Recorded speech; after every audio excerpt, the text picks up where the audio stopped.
नमस्कार, मैं हूं आपके साथ नम्रता शर्मा और धर्म ज्ञान के सभी दर्शकों का बहुत बहुत स्वागत है।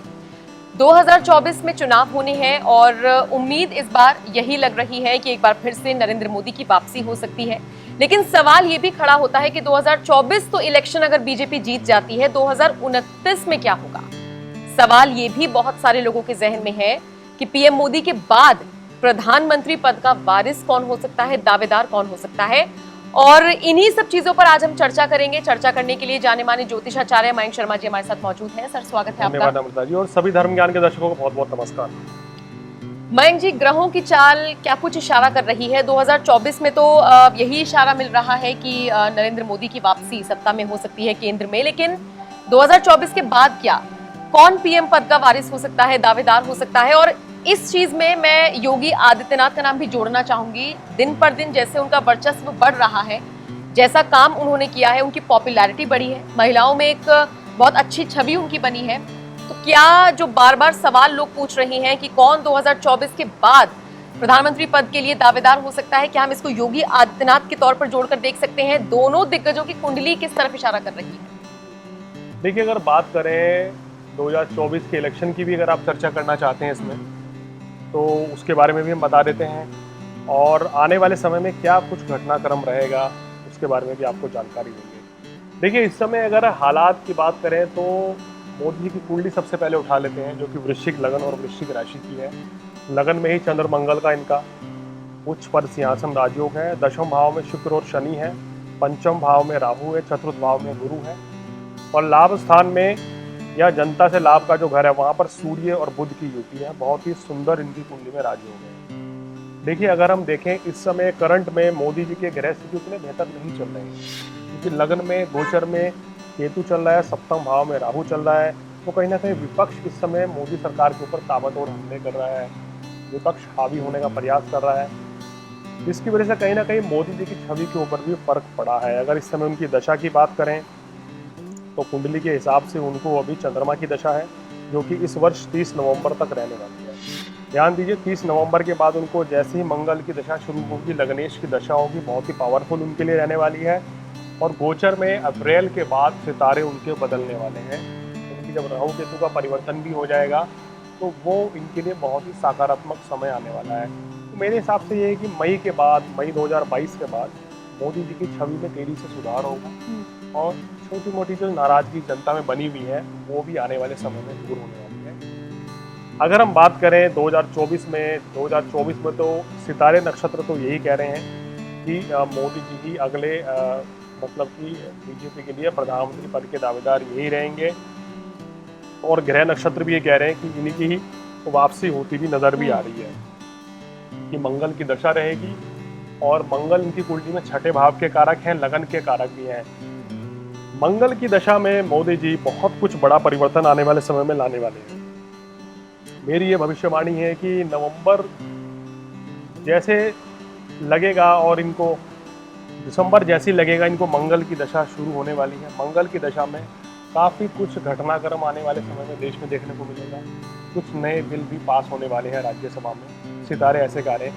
अनएक्सपेक्टेड चीज़ें होने वाली हैं आने वाले समय में, जिसका जनता ने अभी उम्मीद भी नहीं करी है। कुछ ऐसे बिल भी पास हो जाएंगे जो सितारे बता रहे हैं। तो देखिए, सितारे तो इनके अभी भले गर्दिश में चल रहे हों, लेकिन आने वाले समय में दिसंबर आते आते इनके सितारे बड़े फेवरेबल आ रहे हैं। और 2024 में अगर हम बात करें तो वापसी एक बार फिर से भाजपा करेगी।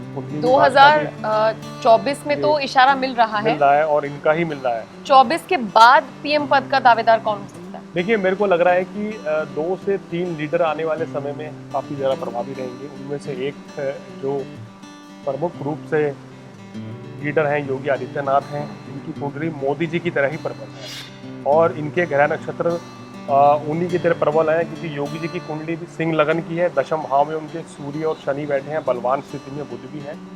पंचम भाव में जो गुरु है उनको वो उच्च पद की प्राप्ति कराता है, और जो दिखाता है कि आने वाले समय में उनको जिस पद पर है इससे भी ज़्यादा उच्च पद की प्राप्ति होती हुई नजर आ रही है। देखिए, मेरे हिसाब से जो 2 से 3 लीडर हैं उनमें से एक योगी आदित्यनाथ हो सकते हैं पीएम पद के कैंडिडेट योगी जी के बाद, या फिर दक्षिण भारत से कोई बड़ा युवा नेता भी आ सकता है, जो मेरे को संकेत मिल रहे हैं। और तीसरा जो नेता होगा वो उत्तर भारत का ही होगा। यानी कि 3 कैंडिडेट ऐसे हैं जो आने वाले समय में बीजेपी के नए मुख्य प्रधानमंत्री बनेंगे और वो बहुत ही युवा प्रधानमंत्री होंगे, मतलब कि अधेड़ उम्र के नहीं होंगे, युवा प्रधानमंत्री होंगे। ये भी ग्रह नक्षत्र संकेत देते हुए नजर आ रहे हैं।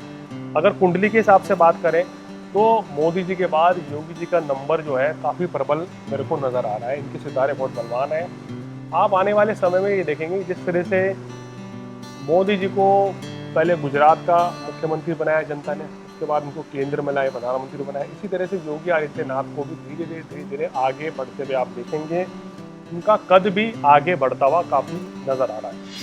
मयंक जी, लेकिन देखा जाए इस वक्त अगर हम योगी आदित्यनाथ के हालात देखें तो बीजेपी में अंदर भी कहीं ना कहीं ये सुनने में आ रहा है कि उनको मुख्यमंत्री पद से हटाया जा सकता है अगर बीजेपी उत्तर प्रदेश में जीतती है तो। इसके अलावा कुछ एक मुद्दों पर उनका एक तानाशाही रवैया देखने को मिल रहा है। ये भी सुनने में आ रहा है कि वो कुछ ऐसे फैसले लेते हैं कि केंद्र की भी नहीं सुनते हैं। कुछ लोग तो ये भी कह रहे हैं कि वो मोदी से भी 2 हाथ आगे चल रहे हैं, उन्हें जो करना है वो करेंगे डंके की चोट पर, और इसका खामियाजा बीजेपी को भुगतना पड़ सकता है। तो ऐसे में कितने परसेंटेज बढ़ जाता है उनके वर्चस्व को आगे ले जाने में, क्योंकि नेगेटिव चीजें भी उनके साथ जुड़ती जा रही हैं। देखिए, जहाँ पॉजिटिविटी है वहाँ थोड़ी बहुत नेगेटिविटी तो रहती है। और जब कोई लीडर अपने तरीके से काम करता है, जैसे हमने बोला कि संगठन में 10 तरह के लोग होते हैं, कुछ लोग पक्ष में होते हैं, कुछ विपक्ष में जरूर रहते हैं। जब आप ऑफिस में एक एज ए बॉस बन के काम करते हैं तो आपके एंटी भी कहीं ना कहीं खड़े होते हैं लेग पुलिंग करने के लिए। तो वो जाहिर सी बात है, स्वाभाविक बात है। कुछ सख्त फैसले लिए ज़रूर गए हैं, लेकिन अगर आप इस समय जो अगर हालात देखें उत्तर प्रदेश में, जिस तरह की स्थिति चल रही है, तकरीबन 4 साल से ऊपर सत्ता को हो चुके हैं योगी सरकार को, और अभी तक विपक्ष के पास कोई ऐसा बड़ा मुद्दा नहीं है, कोई ऐसा घोटाला नहीं हुआ है, कोई ऐसी दंगे फसाद नहीं हुए, कोई ऐसा खराब माहौल नहीं हुआ है, या कोई ऐसे आंदोलन नहीं हुए जिससे कि जनता को कोई नुकसान हुआ है, या फिर बीजेपी की या योगी आदित्यनाथ सरकार की छवि खराब हुई है। इवन मैंने ये देखा है कि अगर महिलाओं का जो पक्ष जो देखने का मिल रहा है वो योगी आदित्यनाथ की सरकार से बहुत ज़्यादा सेटिस्फाइड भी है।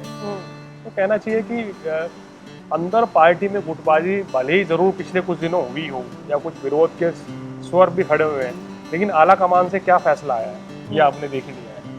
क्योंकि जो सितारे बता रहे हैं और जो हालात हैं वो आला कमान को पता है कि वो कोई बड़ी गलती आने वाले समय में नहीं करना चाहते हैं। इस समय स्थिति, देखिए मेरा मानना यह है कि जब स्थिति ठीक चल रही हो तो किसी परिवर्तन से बचना चाहिए। तो इसलिए जब स्थिति सब सही चल रही है, कोई बड़ी परेशानी नहीं हुई है योगी सरकार में, तो इसलिए केंद्र सरकार ने भी यही फैसला लिया है कि इनके साथ ही आगे जाना चाहिए और इन्हीं को ही मुख्यमंत्री पद का दावेदार बनाना चाहिए और योगी के नाम पे ही 2022 का चुनाव लड़ना चाहिए। और वो ऐसा क्यों हुआ, ये इनके ग्रह इसके लिए जिम्मेदार हैं। इनके ग्रह बड़े प्रबल हैं, इसके पीछे 2000 जब 17 में सरकार बनी थी, जब भी योगी जी का नाम ऊपर आया था और ये मुख्यमंत्री बने, मेन चीफ मिनिस्टर यही थे, इनके साथ और भी उप मुख्यमंत्री थे, और आने वाले समय में भी इनका नाम ही इसीलिए ऊपर आ रहा है क्योंकि इस समय जो हालात, जो परिस्थिति हैं, जो ग्रह नक्षत्र हैं, वो योगी आदित्यनाथ के साथ पूरी तरह से बने हुए। चलिए मयंक जी, बहुत बहुत शुक्रिया।